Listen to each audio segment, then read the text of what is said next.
ശിവൻ നിർമ്മിച്ച കാശിയുടെ കഥ അറിയാമോ? ഒരുനാൾ മഹാദേവൻ ശക്തിയുടെ സഹായത്തോടെ ശിവലോകം എന്നൊരു സ്ഥലം നിർമ്മിച്ചു. അസാധാരണവും ആകർഷവും മോക്ഷപ്രധാനവുമായ ഒരു സവിശേഷ കേന്ദ്രമായിരുന്നു ശിവലോകം. പരമമായ ബ്രാഹ്മതത്വങ്ങളുടെയും പുണ്യമായ മന്ത്രങ്ങളുടെയും ഉദ്ഭവ കേന്ദ്രമായിരുന്നു ശിവലോകം. മഹാദേവനും പാർവതിയും അവിടെ സന്തോഷത്തോടെ ജീവിച്ചു പോന്നു. ആധ്യാത്മികമായ പരമാനന്ദത്തിന്റെ കാരണമായ ആ സ്ഥലത്തിന് ഭഗവാൻ ആനന്ദവനം എന്ന് പേരിട്ടു.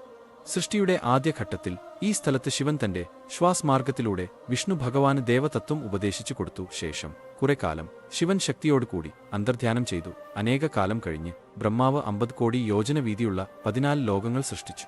പ്രളയകാലത്ത് ശിവലോകം മഹാദേവൻ തന്റെ തൃശൂലത്തിൽ സംരക്ഷിച്ചു. ഈ കാരണത്താൽ ആനന്ദവനം അവിമുക്ത ക്ഷേത്രം എന്നറിയപ്പെട്ടു. പ്രളയത്തിനു ശേഷം മഹാദേവൻ ആനന്ദവനം തൃശൂലത്തിൽ നിന്നും അടർത്തി ഭൂമിയിൽ സ്ഥാപിച്ചു.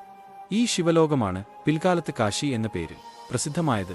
കാശി ഉത്തർപ്രദേശ് സംസ്ഥാനത്ത് വാരാണസിയിലാണ് സ്ഥിതി ചെയ്യുന്നത്. വരുണ നദിയും അസി നദിയും ഗംഗയിൽ ചേരുന്ന സ്ഥലമാണ് വാരണാസി. കാശിയിൽ വില്ലിന്റെ ആകൃതിയിൽ വടക്കോട്ട് ഒഴുകുന്ന ഉത്തരവാഹിനിയായ ഗംഗ നദിയുടെ പടിഞ്ഞാറ് ഭാഗത്താണ് കാശി വിശ്വനാഥ ക്ഷേത്രം സ്ഥിതി ചെയ്യുന്നത്. ആദ്യത്തെ ജ്യോതിർലിംഗം ഉദ്ഭവിച്ച സ്ഥലമാണ് കാശി. വിഷ്ണു ഭഗവാന്റെ ആവശ്യപ്രകാരം മഹേശ്വരൻ തന്റെ ജ്യോതിർ ചൈതന്യം ലിംഗമായി കാശിയിൽ സ്ഥാപിച്ചു. 12 ജ്യോതിർലിംഗങ്ങൾ മറ്റു സ്ഥലങ്ങളിൽ ഉണ്ടെങ്കിലും വിശ്വരൂപം ആദ്യം ഉണ്ടായത് കാശിയിൽ ആണ്. അതിനാലാണ് വിശ്വനാഥൻ എന്ന നാമം. ഋഗ്വേദത്തിൽ കാശി ജ്ഞാനത്തിന്റെ ഉറവിടമായാണ് പറഞ്ഞിട്ടുള്ളത്. കാശിയിൽ മരണപ്പെടുന്ന ആത്മാവിന്റെ കാതിൽ മഹാദേവൻ സ്വയം താരകമന്ത്രം ചൊല്ലുമത്രേ. അതിനുശേഷം ശിവഗണങ്ങൾ ആ ആത്മാവിനെ കൈലാസത്തിലേക്ക് കൊണ്ടുപോകും എന്നാണ് വിശ്വാസം.